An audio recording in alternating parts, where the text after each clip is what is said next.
When it comes to the sound quality of the built-in microphone on the DJI Mic 2 transmitter, I am on the record as saying, I just don't care for the sound quality of the built-in microphones on the DJI Mic 2. But that was several months ago, and it is August 2024 now, and DJI has just recently released a firmware update for the Mic 2 that supposedly improves the sound of the built-in microphone significantly. So let's walk through that update process for the firmware and test out the sound of this built-in mic before and after. All right, so to actually download and install this update, we're going to take a look here at the DJI downloads page. There's a link to this page in the description. This is specific to the Mic 2. When we scroll down to the firmware section, we're going to see the most recent update from August 9th of 2024.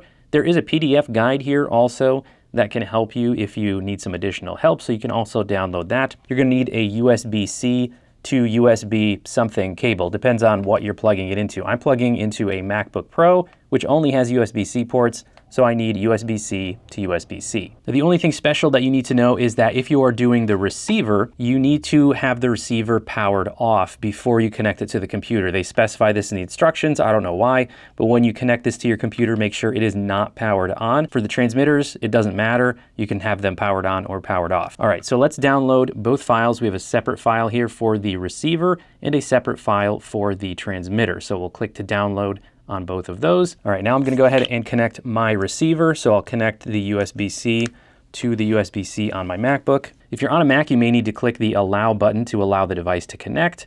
And then once that happens, you will see a drive appear on the desktop. Again, if you're on Mac. If you're on Windows, you might just need to have a file browser window open so you can select that drive from the menu. So just double click on that to open up the drive and then bring up your downloads folder. Now you want to make sure that you drag over the correct one. So look for the RX if you are doing the receiver first. We'll just drag that over to the root folder here for the receiver. Now once that transfers over, you can go ahead and close the folder and you can right click on this to eject it so that you can safely disconnect it. So we'll click on eject there and then we will disconnect the receiver. Now it's going to immediately go into updating mode automatically, so we don't need to do anything else. We can just let it go through this updating mode and wait until it is finished. Now for the transmitter, remember it doesn't matter whether it is powered on or powered off. Connect my USB-C to my MacBook. And again, I'm going to get this confirmation to allow the accessory to connect. We do have to do this 2 times if you have the 2 transmitter kit. So you have to do this for as many transmitters as you have. So we'll click allow there. Now because this is a transmitter, it's got a folder with some audio in it from any past recordings that you have saved onto the transmitter. We want to make sure that we back out of that and make sure that we're putting this bin file into the root folder, not accidentally into this audio folder. So look for the bin file with the TX for transmitter in it, drag and drop that over. Now once you've done that, you can go ahead and do the same thing, eject the transmitter and then disconnect it from USB. Once you've done that, the light on the side is going to blink between red and green, and that's letting you know that the firmware update is in progress. So you just need to wait until it stops blinking red and green, and then you are good to go. All right, the firmware update is complete, and you're now hearing the built-in microphone on the DJI Mic 2 transmitter after that firmware update. So here is how it's sounding. Let's do a comparison one more time. This is the sound of the DJI Mic 2 transmitter built-in microphone. This is the internal recording in the transmitter before the firmware update. And now this is the sound in the Sony FX30 using the multi-interface shoe adapter, just so you can hear if there was a difference in the way those 2 recordings sound, the wireless signal going into the camera and the built-in recording in the transmitter before the firmware update. And now we're back to the post firmware update sound of the Mic 2 transmitter. This is the sound of the internal recording on the transmitter in 32-bit float. And now this is the sound of the recording that's going straight into the camera. I am using the Sony FX30 and I am using the DJI multi-interface shoe adapter to get this directly into the FX30 in 24-bit.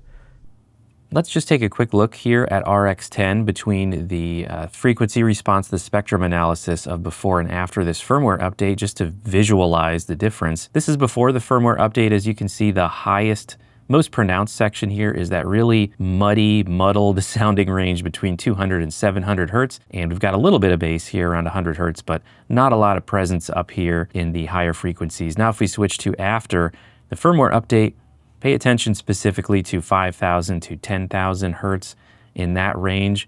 There's quite a bit more of a bump here now. I'll switch back and forth so you can focus in on that area.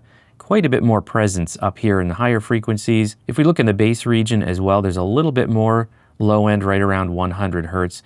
It's going to rise up, if you notice where it was back here before the firmware update. Now after, that jumps up a bit as well. There is still some muddy range here. That's why on this recording that you're hearing for this little segment, I have done a little bit of my own EQ in post because I still think it needs it.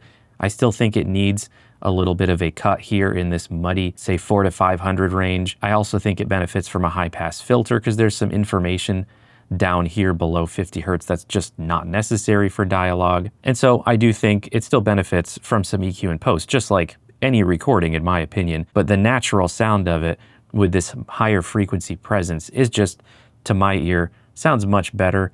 So just wanted to share that visualization of how it looks. And again, that's just a sample on my voice. Both samples were from this video taken just minutes apart, so there shouldn't have been any, difference in the way my voice sounded.